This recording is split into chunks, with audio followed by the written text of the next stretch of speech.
Aaron Palouse with Vista Defense Training. I have a pop quiz for you. What's this?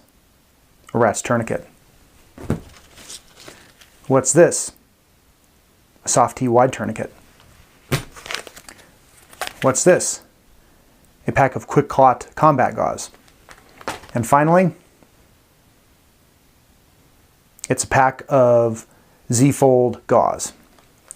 What do all four of these items have in common? They're used to save somebody's life.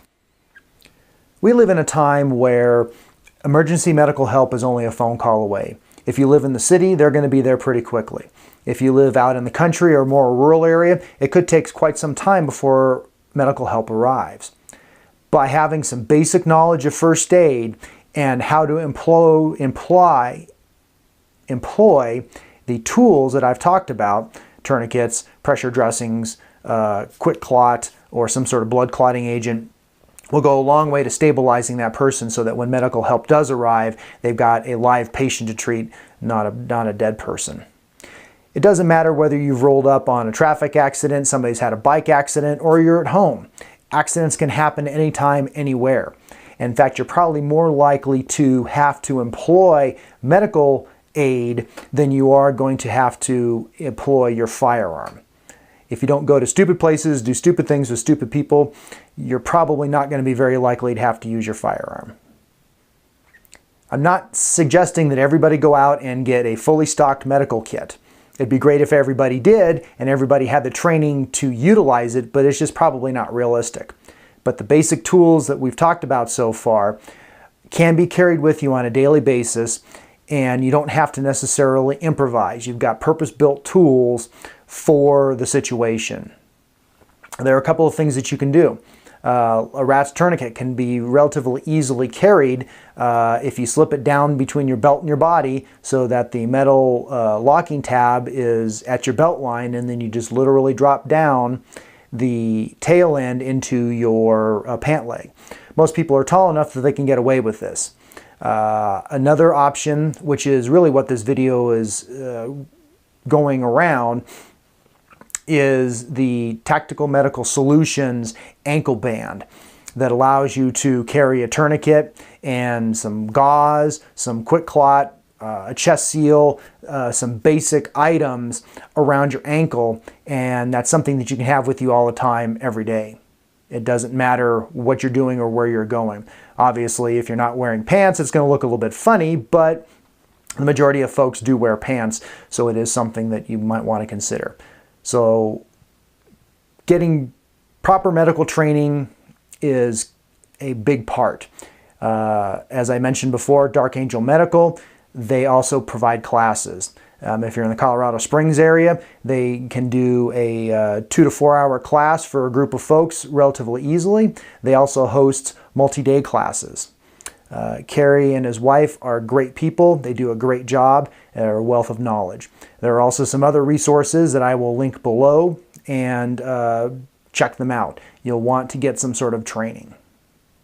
So let's take a look at the ankle band, which is what... Alrighty, a look from the floor level. You really can't tell that I'm wearing anything around my ankles. Not that it really matters. We're not trying to conceal a firearm, but we don't want to attract any more attention than we absolutely have to. One thing that you do want to be aware of is that you have a pair of either straight-legged pants or pants that flare out just a little bit.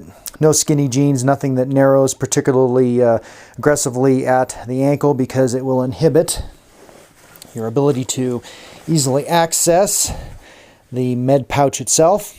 In this case, I've got a rat's tourniquet and a pack of Z-fold gauze in there. It looks like it would be cumbersome and uncomfortable, but actually it is pretty comfortable. You don't even really notice it once you get used to it, and honestly it doesn't take that long to get used to it. It just melds into your normal life, and you don't even know it's there. There's times that I forget it is there until I cross my legs, or I go to take off my pants, and now I've got this big honking thing I'm trying to pull up through my pant leg. Not a big deal, but what we'll do is tear it apart and take a little closer look and discuss a few more things that you can do with this. Here's the wrap turned on its edge, so you can kind of get an idea of what's going on. Over here on this side, you've got a piece of hook.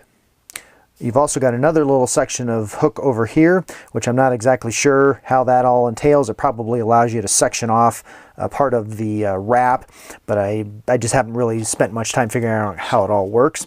And then also you have your tourniquet pouch right here. So the idea would be is you slide your tourniquet in here, take your leg, in this case a small little container, we'll literally wrap it around. You set the tension on the first chunk of Velcro.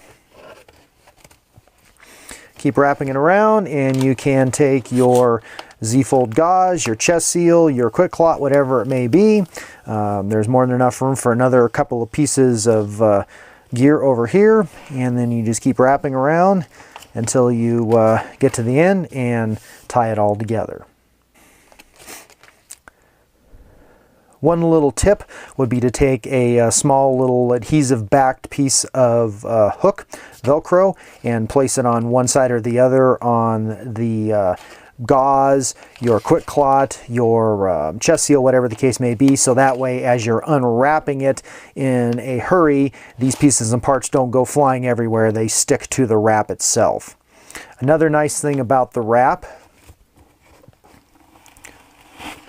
is it has some stretchy properties. So you could actually take your gauze, pack your wound, and then literally just use this as a pressure dressing. And it will hold everything in place. Works nicely for that. One modification or change I've made to the rat's tourniquet is this loop that you're supposed to create before you put it in play. I took the original twist tie that came with it and twisted it over here just below the rat's identification, and then that way that keeps this loop semi-permanent. That way when the stressful times comes, you just literally just slide your appendage in and start wrapping it around and cranking it down. That way it saves some time. Train hard, stay safe.